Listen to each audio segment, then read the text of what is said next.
अधिक मास महात्म्य. श्री गजानन महाराजाय नमः. शिवशंकराय नमः. विघ्नहर्ता नमः. सर्व देव असतात एक, म्हणून सकल देवांना करुणी नमन. अधिक मास महात्म्य करतो वर्णन. अधिक महिना म्हणजे अशुभ मास, कालांतराने त्यास मानू लागले शुभ मास.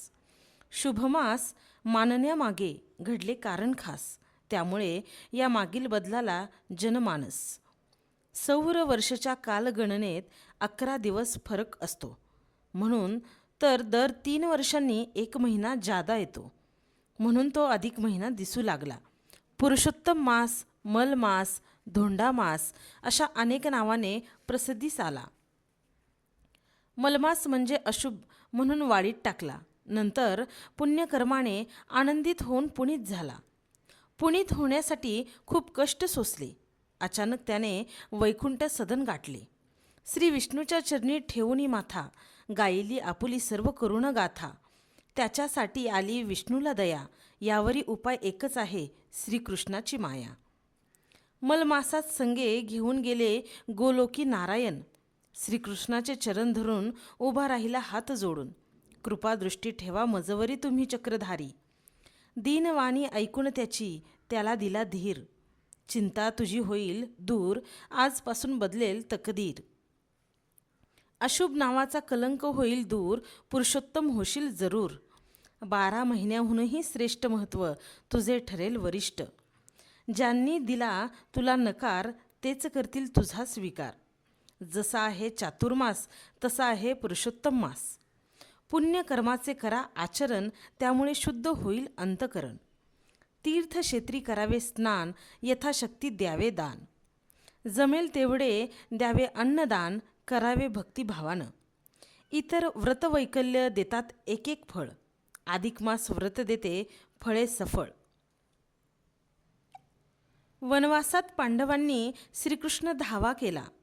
का मुकलो राज्य ऐश्वर्याला, का नशिबी वनवास आला. आम्ही आहोत अल्पमती नरजान, परत कैसे मिळेल वैभव कीर्ती मान धन. ते ऐकूनी म्हणे भगवंत, करा तुम्ही पुरुषोत्तम व्रत. महाव्रत आणा आचरणात, कुबेरवास होईल तुमच्या घरात. लक्ष्मीही होते त्यास वश, होई सर्व संकटाचा नाश. अधिक मास येता जाण, रोज एकच वेळ करावे भोजन. पाप वासना नसावी, भूशय्येवरी निद्रादेवी जवळ घ्यावी. अधिक मासाची अधिक महती, सांगे त्यांना रुक्मिणीपती. व्रताचा अपमान करू नका, पूर्वजन्मी अभिमानिले व्रत उद्धटपणे. भोगेले दुःख त्याची कथा ऐका संक्षिप्तपणे. तपोवनात राहत होते एक मुनी, मेधावती नामे सुंदर कन्या होती सुलक्षणी. जन्मतच मातृसुखास मुकली, पुढे तिचे हरपले पितृछत्रही. झाली ती अनाथ, विचारांचे थैमान सुरू झाले डोक्यात. न सोडता धीर, पाळून संयम मनाने उभी राहिली खंबीर. एकदा तिच्या मठ्ठापाशी आले अकस्मात दुर्वास ऋषी. पाहुनी त्या अभागिनीस मनी त्यांच्या दया आली. म्हणाले, मुली तुझे दुःख आहे जगी खूपच जास्त. दूर होण्या तुझे दुःख एकच मार्ग आहे फक्त. पुरुषोत्तम व्रत करावे भक्तिभावाने, दुःख नाश होईल त्वरेने.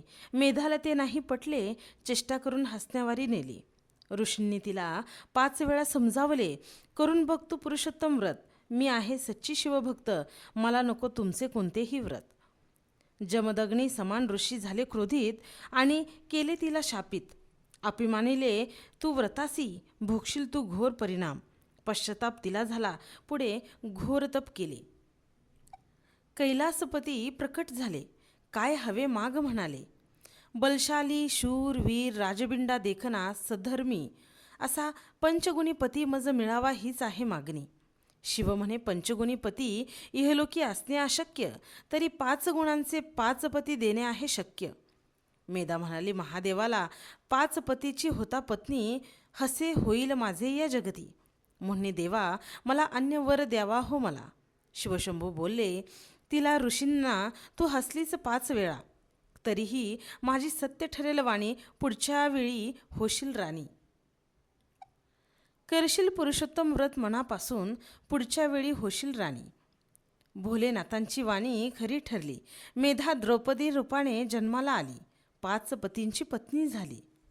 दुर्वास ऋषींची शापवाणी या जन्मी खरी ठरुनी 5 पांडवांची झाली राणी. मनोभावे करता पुरुषोत्तम व्रत त्वरित होते फलप्राप्ती. पांडवांना एवढे सांगून द्वारकाधीश गेले द्वारकेस निघुनी. पांडवांनी व्रत केले, गतराज्य त्यांचे परत पदरी पडले हातात. नकळत घडले जरी हातून व्रत, तरी पुण्य आपोआप पडते पदरात. या संबंधीची पुढील कथा एकाग्र होऊन ऐकावी. पूर्वी सुदैव आणि गौतमी नावाचे ब्राह्मण जोडपे एका नगरात राहत होते. दोघेही करत होते विष्णुपूजन. त्यामुळे सुखाने होते प्रसन्नकरिता प्रेम भावे विष्णुभक्ती. सर्व पापे नष्ट होती. अंती होते मोक्षप्राप्ती. अंबरीश भवसागर तरला. अढळपद मिळाले प्रल्हादाला. सद्गती मिळाली विदुराला. भीष्म विभूषणही तरले. ईश्वर भक्तीचे पुण्य महान. इच्छित फळप्राप्ती होते जाण. ब्राह्मण पत्नीने पुत्रप्राप्तीसाठी तपश्चर्या केली. गरुड कृपेने त्यांचे पोटी शुकदेव नामक पुत्र संतती जन्मली. पुढे कालांतराने त्या ब्राह्मणाच्या दुर्दैवाने पुत्र निधन झाले. सुदैव आणि गौतमीने पुत्रवियोगाच्या दुःखाने अन्न पाणी वर्ज केले. ब्राह्मण पत्नी दुःखाने व्याकुळ झाले. परिणामी त्यांचे देहही झिजले. तशातच वरुण राजा बरसला. त्याचेही भान नव्हते. त्याला सुदैवाने होता अधिक मास. कडकडीत त्यास घडले उपास. वरुण राजाच्या वर्षावाने आपोआप निसर्ग स्नान झाले. अनायसेच त्यांचे हातून पुरुषोत्तम व्रत घडले. पुण्यलाभ झाला. पुत्र जिवंत झाला. आनंदी आनंद झाला. पुढच्या जन्मी राजयोग प्राप्त झाला. राजा राणीच्या रूपाने अपार ऐश्वर भोगले. हे त्यांचे पूर्वजन्माख्यान वाल्मिकी ऋषींनी केले कथन तेव्हा सर्वांनी जाणिले. पुढे एका दीपदानाने कोणते पुण्य मिळते ते एका शांत चित्ताने.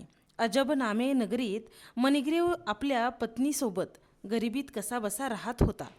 मणिग्रीव सर्व दुर्गुण संपन्न. त्याचे उलट त्याची पत्नी सद्गुणी सर्वगुण संपन्न. मणिग्रीवच्या वागण्यामुळे नगरीतील सर्व नागरिक नाराज होते. त्यामुळे लोकांनी टाकला त्याच्यावर बहिष्कार. अखेर त्यांनी सोडले नगर. पतिपत्नी गावाबाहेर वनात गेले. रानोमाळ भटकू लागले. योगायोगाने उग्रदेव मुनींची गाठ पडली. त्यांची दीनदशा पाहून उग्रमुनींनी दीपदानाची महती सांगितली. जपतप न करता उपोषण. दुःख दारिद्र्य संकट होते निवारण. म्हणून पुरुषोत्तम मासात करो दीपदान. नंतर गेले प्रयागासी उग्रदेव मुनी.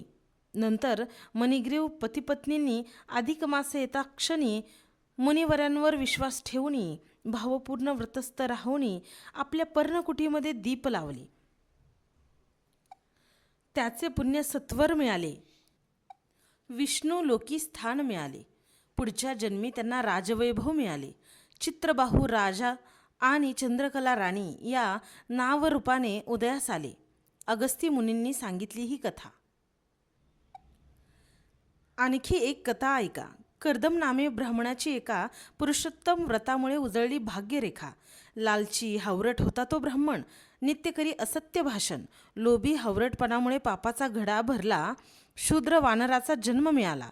योगायोगाने घडला पुरुषोत्तम व्रतोपवास. एका विहिरीत पडले स्नान. दिसले अधिक मास व्रतपूजन. नकळत मिळाले अगणित पुण्य. विष्णू लोकी गेला सत्वर. भाग्योदय झाला खरोखर. शूद्र वानरांचा झाला उद्धार. आनंदाला नाही उरला पारावार. अधिक महिन्यात 2 पक्षी 2 येतात. शुभ एकादशी एकीचे नाव पद्मिनी आणि दुसरीचे नाव परमा. संपूर्ण महिन्याचे व्रत करणे ज्यांना शक्य नसेल त्यांनी या 2 दिवशी अवश्य करावे. अधिक महिन्याच्या उद्यापनाचे विधी. अंतिम दिनी चौरंगावर धान्याची रास करून श्रीकृष्णाचा फोटो ठेवावा. यथासांग पूजा करून दोन्ही हात जोडून मनोमन प्रार्थना करावी. देवा, माझी ही पूजा स्वीकार कर. अपराधाची क्षमा कर. मी अज्ञानी अल्पमती आहे भगवंता. शेवटी महानैवेद्य अर्पून गोमातेस श्वान राजास घास द्यावा. नंतर सहपरिवाराने प्रसन्न चित्ताने भोजन करावे. जेवताना मौन पाळन मनी हरिनामाचा जप करावा, गोरगरिबांना भिक्षा द्यावी, अपंग अनाथांची दयामाया करावी. 2 ब्राह्मणांना बोलावून विष्णू आणि कृष्ण यांचे रूप समजून भोजन आणि यथाशक्ती दक्षिणा देऊन 1 पोथी दान करावी. 33 अनारसे, 33 खारीक, 33 बत्तासे, सुपारी, फळे अनेक प्रकारे दान रूपाने द्यावे. हे व्रत केल्याने सर्व सुख येईदारी, कुमारिकेला पती, विद्यार्थ्यांना विद्या, सौभाग्यवतींना अखंड सौभाग्य, मोक्षार्थींना मोक्षप्राप्ती लाभते. मी लक्ष्मीनारायणांना नमस्कार करतो. श्री नारायणाय नमः.